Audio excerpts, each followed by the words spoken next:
Hello दोस्तों, welcome to my channel job Gyan 2.0। दोस्तों आपका बहुत बहुत स्वागत है। दोस्तों आज की इस वीडियो में हम Uttar Pradesh public service commission की जो नई वैकेंसी आई है असिस्टेंट प्रोफेसर की, उसको हम डिस्कस करेंगे। साथ ही इसकी इम्पोर्टेंट जो डेट्स हैं, डिटेल हैं, सबको हम एक वन बाय वन करके डिटेल को इसको हम यहाँ पे अच्छे से मेंशन करेंगे। तो दोस्तों आइए वीडियो स्टार्ट करते हैं। जैसे कि स्क्रीन पर आप देख रहे हैं, उत्तर प्रदेश की ये वैकेंसी आई है असिस्टेंट प्रोफेसर की। ये काफ़ी टाइम बाद वैकेंसी आई है, बहुत अच्छे लेवल की जॉब होती है दोस्तों। ये आप देख सकते हैं, इसमें assistant professor government degree inter college examination 2025 की वैकेंसी है। डेट ऑफ ऑनलाइन एग्जामिनेशन के फॉर्म कब से स्टार्ट हो रहे हैं? आज ही से स्टार्ट हो रहे हैं, 4 सितंबर 2025 से स्टार्ट हो रहे हैं। लास्ट डेट इसकी क्या है? लास्ट डेट से इसकी 6 अक्टूबर, यानी कि ऑलमोस्ट ये 32 दिन फॉर्म स्टार्ट रहेगा, आप इसे भर सकते हैं। करेक्शन की डेट दी गई है 13 अक्टूबर 2025 की लास्ट डेट करेक्शन की रहेगी। आइए इसको मैन पॉइंट्स को क्या कहते हैं हाईलाइट को डिस्कस कर लेते हैं। ये देखिए OTR, दोस्तों इसमें आपको होने के लिए पहले OTR करना पड़ेगा। तो पता ज़्यादातर सबने OTR इम्प्लीमेंट कर दिया है ऑलमोस्ट सभी एग्जाम ने। इसके मेन हाईलाइट को देखते हैं। स्पेशल नोटिस ये देखिए, अप्लाइंग ऑनलाइन, ये जो फॉर्म है आपका ऑनलाइन अप्लाई होगा, OTR बेस्ड होगा। ये सब देखिए, online application will be completed in 4 stages. ये देखिए फॉर्म की डिटेल दे रखी है आपके सामने, इसको आप देख लीजिएगा। ये सारी डिटेल फॉर्म की दे रखी है। बाकी मैं आपकी जो जॉब के रिगार्डिंग जो डिटेल है उसको सेंड कर आपके सामने डिस्कस करूँगा। ये देखिए स्पेशल इंस्ट्रक्शन ये इन सब के दे रखे हैं। अभी बता रखा है इसमें एप्लीकेशन फ़ीस, इसमें फ़ीस जो दे रखी है इसमें आपकी 125 रुपये फ़ीस जाएगी इसमें, जिसमें कि जनरल की और इकोनॉमिक के सेक्शन EWS की 125 रुपये, बाकी SC है तो उसके फ़ीस कम जाएगी 25 रुपये, ST के लिए 65 रुपीज़ आप देख सकते हैं। PWD के लिए कोई फ़ीस नहीं है। एक्स सर्विसमैन के लिए 40 रुपये प्लस 25 रुपये उसकी प्रोसेसिंग फ़ीस। ये सब देख लीजिएगा, आपके सामने दे रखा है ये सब फीस वगैरह का, आप देख लीजिएगा इसे सही करके। नंबर ऑफ़ वैकेंसीज, अगर नंबर ऑफ़ वैकेंसी की बात करें दोस्तों, ये देखिए नंबर ऑफ़ वैकेंसी की बात करें 1253 वैकेंसी टोटल। किसकी वैकेंसी है? असिस्टेंट प्रोफेसर की। असिस्टेंट प्रोफेसर की वैकेंसी है ये 1253 वैकेंसी है। सब्जेक्ट वाइज इसमें मेंशन कर रखा है, वो अभी आगे आके नोटिस में मैं आपको सही से पूरी डिटेल में दिखाऊंगा, पूरा नोटिफिकेशन की सब्जेक्ट वाइज किस सब्जेक्ट में कितनी वैकेंसी निकली है आपको अभी दिखाता हूँ। Nature of the post group, ये क्या है? ग्रुप ए की ये वैकेंसी है। गजिस्ट्रेट, ग्रुप ए की गजिस्ट्रेट, देखिए गजिस्ट्रेट ऑफिसर के लेवल की जॉब है। पे स्केल क्या होगा इसका? पे लेवल होगा इसका 10, लेवल 10 की पे स्केल होगा आपका 5700 पे स्केल होगा इसका। ये देखिए इसकी मैक्सिमम सैलरी बताएगी 1,82,400, ये देखिए। और रिजर्वेशन इसमें वही यूपी वालों के लिए, यूपी का EWS, यूपी का OBC, यूपी का आपका SC, ये सब काउंट होंगे, अदर को जनरल काउंट किया जाएगा। ये सब देख सकते हैं, ये सारी वैकेंसी चीज़ें बताई गई है नोटिफिकेशन में। ये सब चीज़ें देखिए। मैरिटल स्टेटस कैसा होना चाहिए? Male candidate who are married and have more than one wife living and female candidate who have been married a person already having a wife shall not be eligible unless the honourable governor has granted exemption from this condition. आपको समझ गए होंगे। Academic qualification के बारे में क्या क्या बताया गया है इसमें, ये देख लीजिएगा। फॉर द डिसिप्लिन ऑफ, यानी कि इस डिसिप्लिन में आपने सब्जेक्ट के कर रखा हो, botany, chemistry, commerce, economics, education, English, geography, Hindi, history, political science, इसका सोशोलॉजी, संस्कृत, फिजिक्स में, फिलोसफी में, इस सब के उर्दू, जूलॉजी, इन सब में आपको बताया गया। आप देख लीजिएगा इसे अकॉर्डिंग जो भी सब्जेक्ट के आप फील करना हो, जिस सब्जेक्ट से आप बिलोंग करते हैं उसके आप उसके अकॉर्डिंग देख सकते हैं। क्या क्या इसकी एलिजिबिलिटी क्या मांगी है? देखिए मास्टर्स डिग्री कर रखी हो अपने विद 55% मार्क्स के साथ आपने मास्टर्स कर रखी हो, या तो आप इसके इक्विवेलेंट आपने कोई भी डिग्री रखी है तो भी आप इसके लिए एलिजिबल रहेंगे। साथ ही साथ आपने सेकंड पॉइंट क्या होता है, आपने अबव क्वालिफिकेशन, यानी कि आपका नेट UGC नेट, आपका नेट क्लियर हो, या फिर आपका CSIR वगैरह का नेट क्लियर हो, या फिर UGC सेट या आपका क्लियर हो, उसके लिए भी वो आपने PhD कर रखी हो तो भी आप इसके लिए एलिजिबल हो जाएंगे। नेट स्लेट सेट के लिए रिक्रूटमेंट ये बताई गई है। पीएचडी वालों के लिए भी इसमें काफ़ी बताया गया है। नेट और देखिए नोट ये लिख रखा है, NET SET shall not be required for such masters programme in discipline which NET SET is not conducted by UGC. इन लोगों के लिए इसको छूट दी गई है, जिसे इनके पास सेट ना हो तो भी ये एलिजिबल हो जाएंगे। लाइक स्लेट इस ये देखिए पीएचडी डिग्री वालों के लिए भी ये छूट दी गई है। अब इसकी मेन पॉइंट को देखो हाईलाइट करें।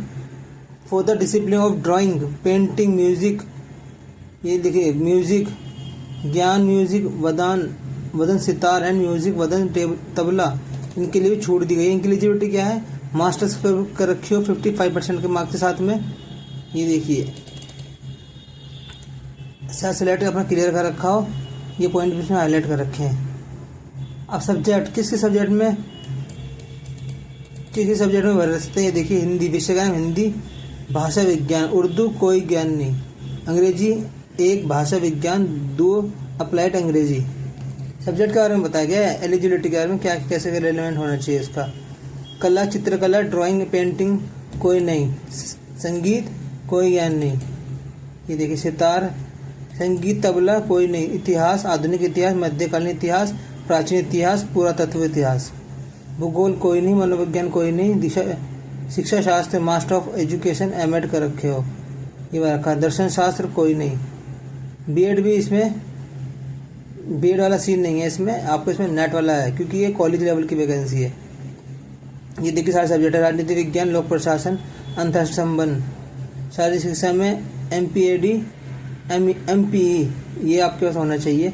गृह विज्ञान, फूड एंड न्यूट्रिशन, यह सब देखिए आपके सामने दे रखा है। वाणिज्य वालों के लिए डिग्री है, रसायन वालों के, विज्ञान वालों के लिए ये सब डिग्री है, ये सब देख सकते हैं।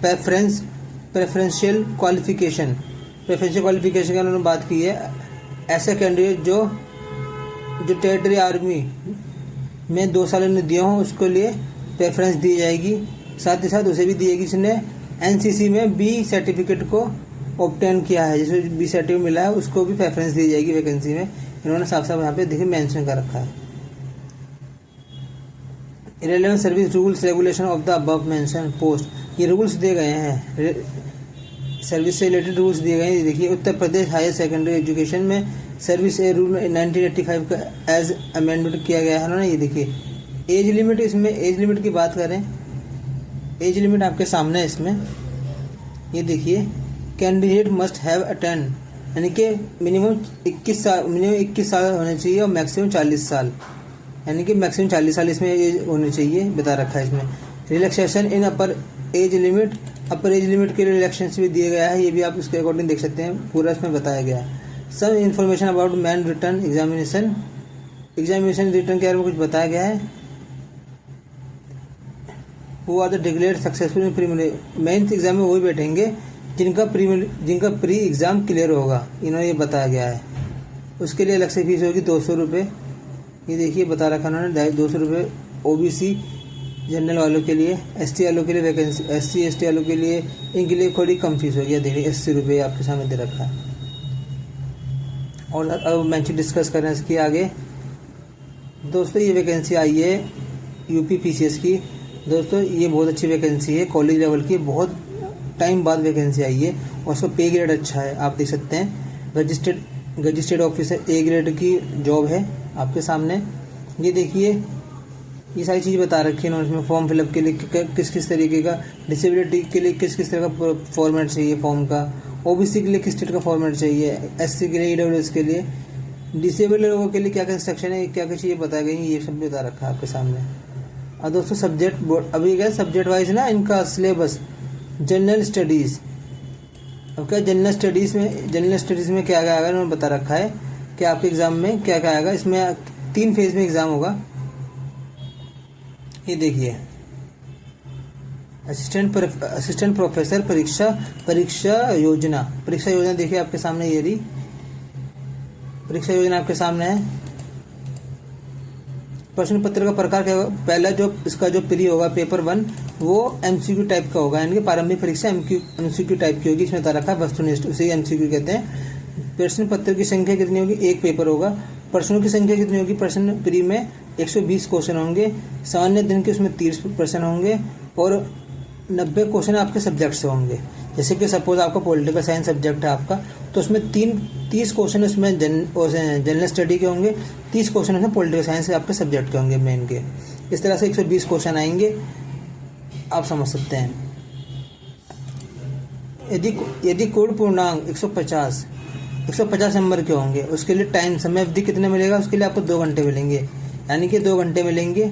150 मार्क्स का आपका पेपर होगा, 120 क्वेश्चन होंगे, ऑब्जेक्टिव टाइप का क्वेश्चन होगा। आप समझिए पेपर 1 का मैंने पैटर्न आपको ये बता दिया है। जिसका पेपर 1 क्लियर होगा उसको फिर आगे मुख्य परीक्षा में बैठने का मौका मिलेगा। मुख्य परीक्षा के लिए क्या कॉन्सेप्ट क्या पैटर्न है ये देखिए।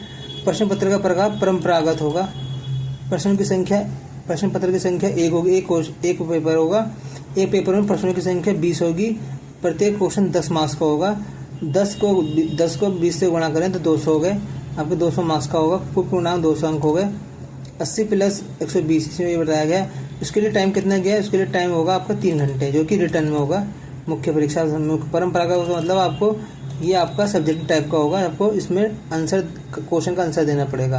प्रत्येक क्वेश्चन आपका इसमें 10-10 मार्क्स का होगा, जो कि क्वेश्चन जो आएगा ये आपका जो पेपर है मेन पेपर उससे आएगा ये। और वह जिसमें खंड काम में बता रखा है अंतर्गत 10 लघु उत्तरीय प्रश्न पत्र होंगे। उत्तरों की सीमा 125 शब्दों की होगी, ये प्रत्येक प्रश्न 8 अंक का होगा, ठीक है। और खंड बी यानी कि सेक्शन बी के अंतर्गत 10 प्रश्न दीर्घ उत्तरीय प्रश्न, इनके उत्तरों की सीमा 120 की होगी। यहाँ प्रत्येक प्रश्न संख्या 12 होगी, 12 और 8 20, इस तरीके से 8 क्वेश्चन आपके 8 मार्क्स के आएंगे और 12 क्वेश्चन जो है यानी 8 क्वेश्चन के 10 मार्क्स के आएंगे, 8 नंबर के 10 क्वेश्चन आएंगे आपके 12 अंक वाले। इस तरह के 120 और 80 200 मार्क्स का हो गया। जिसका फिर मेंस भी क्लियर होगा, फिर इसका आपको इंटरव्यू साक्षात्कार के लिए बुलाएंगे। 25 अंक का होगा आपका इंटरव्यू, उसमें दे रखा है जैसे आपके सामने। प्रश्न मुख्य परीक्षा लिखित या साक्षात्कार अभिव्यक्ति परीक्षण में प्राप्त अंकों के योग के आधार पर की श्रेष्ठता के सुनिश्चित किया जाएगा, यानी कि आपको जो सिलेक्शन के मार्क्स पर जो काउंट होंगे आपके मुख्य परीक्षा और साक्षात्कार के नंबर को मिला के मेरिट बनेगी। पेपर 1 को लेकर आपकी कोई मेरिट में मार्क्स को ऐड नहीं किया जाएगा, ये पेपर 1 खाली एक ऐसे शॉर्ट लिस्ट के लिए है, इसमें बताया गया है। पेपर मेरिट जो बनेगी पेपर 2 यानी कि मुख्य परीक्षा और साक्षात्कार को मिला के बनेगी। आप देखते हैं जनरल स्टडीज़ में क्या क्या आएगा। जनरल स्टडीज़ में बता रखा आपका जो 30 क्वेश्चन आएंगे, इसमें से आएंगे आपके जनरल साइंस के क्वेश्चन आएंगे, उसमें करंट अफेयर के क्वेश्चन आएंगे और साथ ही हिस्ट्री ऑफ इंडिया, हिस्ट्री के क्वेश्चन आएंगे, इंक्लूडिंग इसमें बताया गया including Indian national Movement, Indian National के ऊपर खास फोकस होगा उसमें क्वेश्चनों में। इंडियन पॉलिटी एंड इकोनॉमी का क्वेश्चन आएंगे, ज्योग्राफी से आएंगे, इंडियन एंड वर्ल्ड ज्योग्राफी से क्वेश्चन आएंगे, मेंटल एबिलिटी से क्वेश्चन आएंगे, डाटा एनालिसिस से क्वेश्चन आएंगे, इसमें ये बता रखा है। Candidate are expected to have general awareness about the above topics with reference to Uttar Pradesh, यानी कि उत्तर प्रदेश से रिलेटेड के जो उत्तर प्रदेश से रिलेटेड जो क्वेश्चन है वो भी आएंगे, इनके रिगार्डिंग को भी ध्यान में रखा जाएगा क्वेश्चनों में। अभी सब्जेक्ट वाइज इनके सिलेबस को बताया गया, क्या सिलेबस में क्या क्या मेंशन कर रखा डिटेल में। आप देख लीजिएगा अपने अकॉर्डिंग, जिस सब्जेक्ट से आप रिलेट करते हो, जिस सब्जेक्ट में आपका मास्टर्स हो या जो भी सब्जेक्ट हो, आप उसके अकॉर्डिंग अपना सिलेबस देख सकते हैं। जैसे सपोज आप बोटनी के हैं तो आप बोटनी सिलेबस देख सकते हैं, इसमें बताया गया है डिटेल में। सिलेबस को इन्होंने पूरा डिटेल में मेंशन कर रखा है। Structure of atoms, molecules and chemical bonds, ये देखिए सब बता रखा है, इसमें अच्छे से बता रखा है। जैसे ये बता रखा है अपना बायोलॉजी का सिलेबस बता रखा है आपके सामने, देखिए काफ़ी डिटेल में बता रखा है आपके सामने। फंडामेंटल प्रोसेस, ये सब चीज़ें हमने बता रखे हैं अच्छे खास से बोटनी का, ताकि कोई दिक्कत ना आपको। अच्छे से बहुत अच्छे से इन्होंने मेंशन कर रखा है। ये देखिए पूरा सिलेबस है, ये पूरा सिलेबस को इन्होंने अच्छे से बता रखा, मेंशन कर रखा पूरा। ये देखिए जैसे कि सब्जेक्ट आपका केमिस्ट्री आएगा, केमिस्ट्री का सिलेबस ये रहा। कॉमर्स का सिलेबस आपके सामने देखो ये रहा। और जैसे सपोज सब एजुकेशन का सब्जेक्ट आपके सामने, तो देखिए ये रहा, इसका सिलेबस आपके सामने दे रखा है। सिलेबस देख सकते हैं आप, देख सकते हैं पूरा देख सकते हैं सिलेबस ये रहा आपके सामने। ड्रामा का सिलेबस ये रहा। उसके साथ साथ में आपके देख सकते हैं कई सारे सब्जेक्ट के सारे सिलेबस को सही से मेंशन कर रखा है। आप देख सकते हैं पूरे स्क्रीन पे कैसे मेंशन कर रखा है। जैसे कि अब देखिए सब्जेक्ट इकोनॉमिक्स का है, micro economics, macro economics, money and banking, money banking, public finance को देखो ये बता रखा। इंटरनेशनल इकोनॉमिक्स ये बता रखा है। ग्रोथ एंड डेवलपमेंट ये बता रखा है। इंडियन इकोनॉमी, साथ ही साथ टेक्निक ऑफ इकोनॉमिक्स एनालिसिस ये देखिए। ज्योग्राफी का देखो, ज्योग्राफी का सिलेबस ये देखिए। जियोमॉर्फोलॉजी ये बता रखा है। क्लाइमेटोलॉजी ये बता रखा है। अच्छे से सिलेबस को कवर कर रखा है, अच्छे से एकदम से आप देख सकते हैं। ये सारा सिलेबस देखिए। आपका हिंदी का सिलेबस ये देखिए ये रहा पूरा। आदिकाल, भक्ति काल, रीति काल, आधुनिक काल सबको अच्छे से मेंशन कर रखा है। हिस्ट्री का ये देखो ये negotiation of sources, expansion of state system, from state to empire ये देखिए आपके सामने पूरा अच्छे से बहुत डिटेल में मेंशन कर रखा है ये पूरा सिलेबस को। मैथ का, फिजिक्स का ये रहा, फिजिक्स का सिलेबस ये रहा आपके सामने देख सकते हैं। दोस्तों इस वीडियो को एंड तक देखिएगा ताकि आपका ना कोई भी डाउट क्लियर न रहे। इंटरनेशनल पॉलिटिक्स ये देखिए पूरा सिलेबस दे रखा है। ये देखिए पॉलिटिकल साइंस के लिए सिलेबस ये दे रखा है। देखो political theory, political thinker, comparison politics, आपका Indian national movement and constitution and political process ये देखिए ये दे रखा है। इंटरनेशनल पॉलिटिक्स एंड रिलेशन ये दे रखा है देखिए। साथ ही साथ पब्लिक एडमिनिस्ट्रेशन का सिलेबस दे रखा है ये देखिए। सब्जेक्ट साइकोलॉजी ये दे रखा है, अलग सब्जेक्ट है इसका देखिए। तो दोस्तों ये तो पूरा इसका ये PPPCS के द्वारा जो नई वैकेंसी आई है असिस्टेंट प्रोफेसर, ये उस नोटिफिकेशन डिस्कस कर रहा था दोस्तों। इससे रिलेटेड आपका कोई भी डाउट हो या फिर आपको कोई भी क्वेश्चन हो तो दोस्तों वीडियो में कमेंट करिए, वीडियो को लाइक करिए, शेयर करिए, सब्सक्राइब करिए ताकि ज़्यादा से ज़्यादा लोग इस तक पहुंच सकें और लोगों की हेल्प हो सके। Thanks for watching.